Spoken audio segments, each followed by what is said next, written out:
Hatid sa inyo ng Ariel at C2 Cool and Clean Green Tea.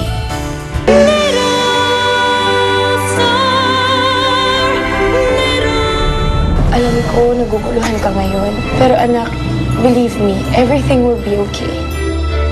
Noon, akala ko ninong ko si Ninong Dave. Tapos, tatay ko pala. Ngayon naman, ninong po siya, Nay. Paano ko po siya naging nanay? Pagtapos ka nung umiyak, itanong mo sa akin lahat ng gusto mong itanong. Sasagutin ko lahat yan. Di ba lahat sila nagkakagulo dun sa bata? E di siya puntiryahin natin. Hindi naman kasi maguguluhan yung bata kung hindi ka nagsinungaling sa kanya in the first place eh. Hindi naman ako magsisinungaling kung noon pa lang, tinanggap mo na na anak mo si Ninyo. Salamat. Wisit na bata yun? Pinahirapan pa ako. Hindi na sumama agad eh. Ay, wala kang magagawa. Bata, yun eh. Kapag dumadalaw ka doon, kailangan ipakita mo na mahal mo siya, ha? Alagaan mo siya, pagsilbihan mo siya, ha? Para makuha mo ba ang audience sympathy? Nagkasundo na kasi kami ni Gwyneth eh. Iurong niya ang kaso dahil nangako ako na ibibigay ko na sa kanya si Ninyo. Pero dapat ipakita mo kay Ninyo na ikaw mas karapat-dapat ng piliin. Pagkagising ni Dave, umpisahan ko nang maging legal ang pagiging ama niya kay Ninyo. Kunin niyo si Ninyo. Ang Philippine law, ang bata nasa kustudya parati ng ina. Not unless kukunin natin si Helen dahil siya ang kinikilalang ina ni Ninyo. Tutulungan ka namin na labanan si Gwyneth para hindi niya mabawi ang bata. Think about it. Alam mo naman isa ko. Mukhang mahihirapan tayo makuha ang bata, pare. Kapag kasama si Gwyneth, laging may kasunod na camera. Pag nandun siya kay Gwyneth.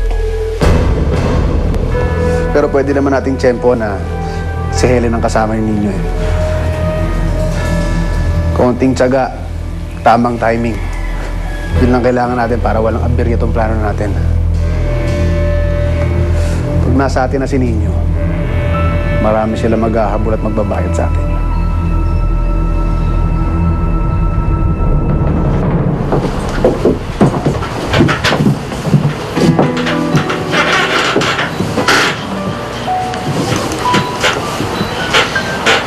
Ang dami namin napuntahan. Kaya tignan mo, napagod tuloy. Ay, grabe, Helen. Ganun pala yun. Kahit anong pagod mo, okay lang. Basta para sa anak mo. Simula pa lang yan, Gwyneth. Wala pa yan sa kalingkingan ng pinagdaanan ko sa batang yan. Sige. Akap na kayo.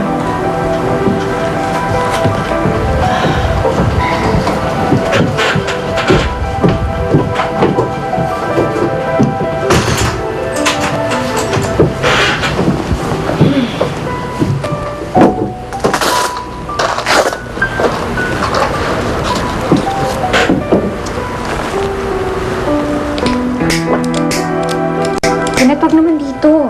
May bata, oh. Ano ka ba naman? Isa lang. Kanina ko pa hinahanap na eh. Alam mo, hindi ko alam kung kakayanin ko pa to. Sabi ko na nga ba?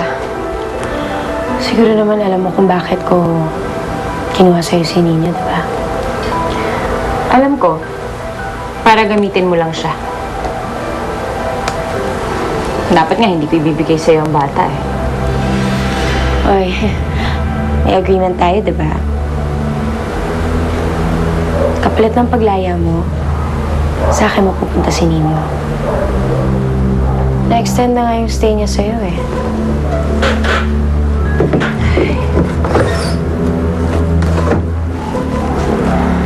Sabi na, tuparin mo lang ang pangako mo. Hindi ko babawiin sa'yo si Ninyo. Fine.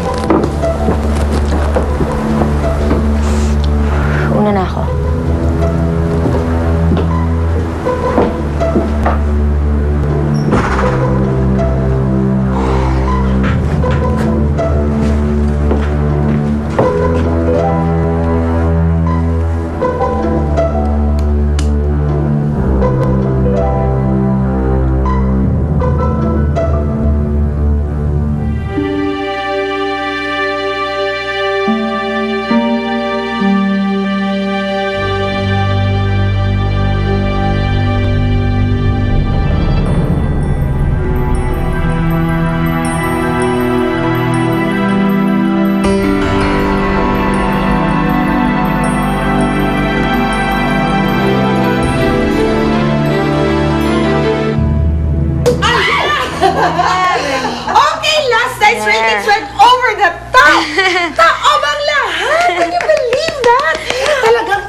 nila ang pagkikita ng mag-ina.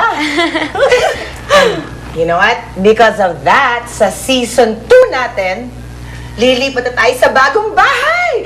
Tapos may bagong kotse tayo na bigyan ng management! Wow. Na kung makakaasa kayo na, lalo namin pagbubutihan, ha? But you know what? Sa totoo lang, medyo kinakabahan kami kasi may counter-programming na hinahanda ang Kalabang Network. Kaya naisip namin para mas mabuti pa siguro na kunin niyo na si Ninyo. Hindi ba makakasama yan? Kasi baka ma-shock yung bata. Hindi.